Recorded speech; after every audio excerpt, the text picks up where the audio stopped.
Hello' guys, আজিৰ এই ভিডিঅ'টোত আলোচনা কৰিম যে DLEDৰ কাৰণে যোনটো PET অৰ্থাৎ প্ৰি এণ্ট্ৰি টেষ্ট কণ্ডাক্ট কৰা হয় তাৰ কাৰণে অনলাইন এপ্লিকেশ্যন কেতিয়াৰ পৰা ষ্টাৰ্ট হ'ব পাৰে, তাৰ লগতে এক্সাম কেতিয়া কণ্ডাক্ট হ'ব পাৰে, ইয়াৰ উপৰিও আপোনালোকে কিমান মাৰ্কছ পাব লাগিব যাতে এখন ভাল গভৰ্ণমেণ্ট ইনষ্টিটিউশ্যন আপোনালোকে চুজ কৰিব পাৰে আৰু আপোনালোকে কি কি বুকছ পঢ়িব লাগিব, কি কি পঢ়িব লাগিব, এই সকলোবোৰ বিষয় এই ভিডিঅ'টোত আলোচনা কৰিম।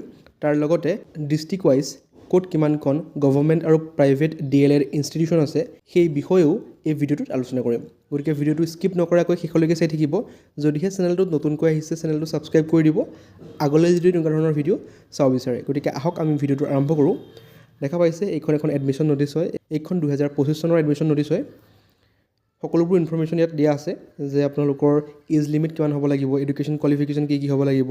মোৰ ইয়াৰ আগৰ যোনটো ভিডিঅ' বনাইছিলোঁ DLED ৰিলেটেড, এই সকলোবোৰ ইনফৰ্মেশ্যনৰ বিষয়ে আলোচনা কৰা আছে। গতিকে সেই ভিডিঅ'টো চাব পাৰে এই সকলোবোৰ ইনফৰ্মেশ্যনৰ কাৰণে। আৰু আজি আলোচনা কৰিম বিশেষকৈ ইম্পৰ্টেণ্ট ডেটছৰ বিষয়ে, যে কেতিয়া অনুষ্ঠিত হ'ব পাৰে, কেতিয়া এক্সাম কণ্ডাক্ট হ'ব পাৰে, সেইবোৰৰ বিষয়ে আজি এই ভিডিঅ'টোত আলোচনা কৰিম। দেখা পাইছে সকলোবোৰ দিয়া আছে। মিনিমাম এডুকেশ্যন কোৱালিফিকেশ্যন, এজ কিমান হ'ব লাগিব, ৰিলেক্সেশ্যন আছে নে নাই, ৰিজাৰ্ভেশ্যন আছে নে নাই, আৰু আপোনালোকে ক'ত এপ্লাই কৰিব লাগিব, সকলোবোৰ ইনফৰ্মেশ্যন এই এডমিশ্যন ন'টিছটোতে দিয়া থাকিব।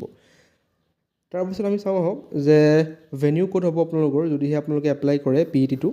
দেখা পাইছে দ্য ভেনিউ ফৰ PET অৰ্থাৎ pre entry test 2025 will be allocated in the district selected by the candidate during submission of online application form. গতিকে আপোনালোকৰ যোনটো PET হয় সেইটো আপোনালোকে গৈ পেলাই গুৱাহাটীত বা বেলেগত দিব নালাগে। নিজে যোনটো ডিষ্ট্ৰিক্ট ছিলেক্ট কৰে অৰ্থাৎ নিজৰ ডিষ্ট্ৰিক্টটোত আপোনালোকে এই PET এক্সামটো দিব পাৰিব।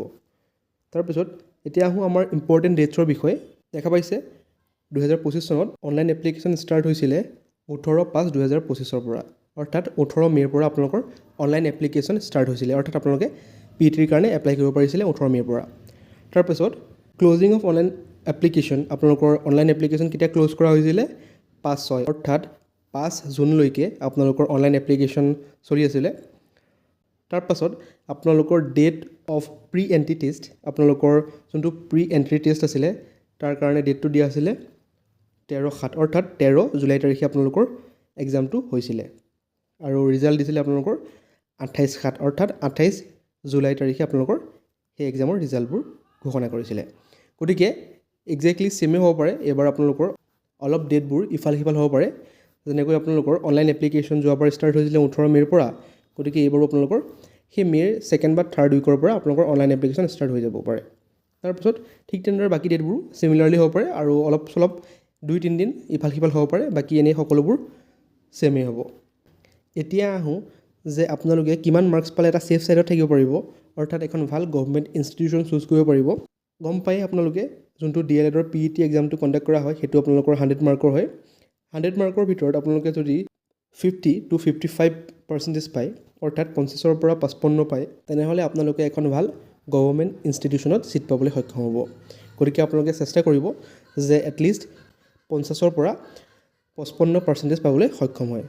গতিকে যিহেতু হাতত যথেষ্ট দিন নাই, গতিকে পঢ়া ষ্টাৰ্ট কৰক। যদিহে প্ৰিপেৰেশ্যন এতিয়ালৈকে কৰা নাই তেনেহ'লে আপোনালোকে মোৰ ডেছক্ৰিপশ্যন বক্সত আৰু ভিউ প্ৰডাক্টত কিছুমান বুকছৰ লিংক দিয়া আছে, যোনবোৰ আপোনালোকৰ DLED প্ৰি এণ্ট্ৰি টেষ্টৰ কাৰণে যথেষ্ট সহায় হ'ব।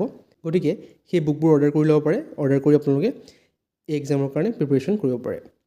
ইয়াৰ লগতে আপোনালোকে প্ৰিভিয়াছ ইয়েৰৰ যোনবোৰ কুৱেশ্যন পেপাৰ আছে সেইবোৰ ডাউনলোড কৰি ল'ব পাৰে। আপোনালোকে বিভিন্ন ৱেবছাইটত পাই যাব। যদিহে ছাৰ্চ কৰে DLED PET previous year question paper মাৰি পেলাই আপোনালোকে ইয়েৰটো মাৰি দিলে আপোনালোকৰ সকলোবোৰ কুৱেশ্যন পেপাৰ আপোনালোকে গুগল ক্ৰমৰ পৰা ডাউনলোড কৰিব পাৰিব। গতিকে সেইবোৰ ডাউনলোড কৰি আপোনালোকে কুৱেশ্যনবোৰ এনালাইজ কৰিব আৰু চাব যে কেনেকুৱা ধৰণৰ কুৱেশ্যন আহিছে। সেই হিচাপমতে যদি আপোনালোকে পঢ়ে তেনেহ'লে আপোনালোকে নিশ্চয় 50 to 55% মাৰ্কছ পাবলৈ সক্ষম হ'ব। এতিয়া চাওঁ আহক যে ক'ত কিমানখন গভৰ্ণমেণ্ট আৰু প্ৰাইভেট ইনষ্টিটিউশ্যন আছে। এইটো এটা অফিচিয়েল PDF হয়। ইয়াত সকলোবোৰ ইনফৰ্মেশ্যন ধুনীয়াকৈ দিয়া আছে যে ক'ত কিমানখন গভৰ্ণমেণ্ট তাৰ লগতে প্ৰাইভেট ইনষ্টিটিউশ্যন আছে য'ত আপোনালোকে DLED পঢ়িব পাৰে। প্ৰথমতে চাওঁ যে বৰপেটা ডিষ্ট্ৰিক্টত দেখা পাইছে যোনবোৰ ইনষ্টিটিউশ্যনৰ ছাইডত PVT লিখা আছে, গম পাইছে PVT, সেই PVT লিখাবোৰ প্ৰাইভেট হয় আৰু বাকী যোনবোৰত লিখা নাই সেইবোৰ গভৰ্ণমেণ্ট ইনষ্টিটিউশ্যন হয়। গতিকে যদিহে আমি বৰপেটাত চাওঁ 1 2 3 4 4খন গভৰ্ণমেণ্ট ইনষ্টিটিউশ্যন আছে, তাৰ লগতে 3খন প্ৰাইভেট ইনষ্টিটিউশ্যন আছে।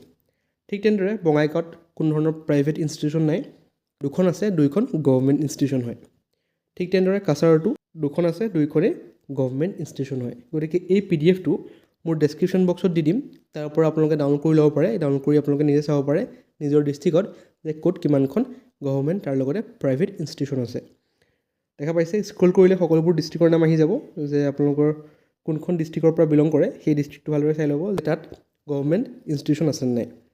দেখা পাইছে ঠিক তেনেদৰে আমি যদি চাওঁ যে নগাঁও ডিষ্ট্ৰিক্টত টোটেল 1 2 3 4 5 6 7 7খন টোটেল ইনষ্টিটিউশ্যন আছে, তাৰ লগতে 3খন প্ৰাইভেট ইনষ্টিটিউশ্যন আছে। গতিকে 7খনৰ ভিতৰত 3খন প্ৰাইভেট আছে, বাকী 4খন গভৰ্ণমেণ্ট ইনষ্টিটিউশ্যন আছে। দেখা পাইছে ডাইৰেক্ট নগাঁও চামগুৰিখন আছে, চিটি নগাঁওখন আছে, নৰ্মাল স্কুল নগাঁওখন আছে আৰু BTC ৰহাখন আছে। এই 4খন হৈছে গভৰ্ণমেণ্ট ইনষ্টিটিউশ্যন। তাৰ লগতে যোন 3খন আছে যে কৃষ্ণ বৰা B.Ed কলেজ লংকা হোজা, এইখন হ'ল প্ৰাইভেট হয়। হামাক rural college of education private হয় আৰু কলিয়াবৰ কলেজ অফ এডুকেশ্যন এইখন প্ৰাইভেট হয়। গতিকে এই PDF ডাউনলোড কৰি ল'ব, আপোনালোকৰ নিজৰ ডিষ্ট্ৰিক্ট মতে চাই ল'ব যে ক'ত কিমানখন ইনষ্টিটিউশ্যন আছে আৰু তাৰ লগতে প্ৰাইভেট কিমানখন আৰু গভৰ্ণমেণ্ট কিমানখন। এতিয়া আপোনালোকে আইডিয়াটো পাই যাব যে ক'ত কিমানখন ইনষ্টিটিউশ্যন আছে। গতিকে এইটোৱে আছিল ভিডিঅ'। যদি ভিডিঅ' ভাল পালে চেনেলটো ছাবস্ক্ৰাইব কৰি দিব আৰু মোৰ ডেছক্ৰিপশ্যন বক্স আৰু ভিউ প্ৰডাক্টত সকলোবোৰ বুকছৰ লিংক দিয়া আছে DLED ৰিলেটেড। গতিকে তাৰ পৰা আপোনালোকে অৰ্ডাৰ কৰি পঢ়িব পাৰে। Thank U.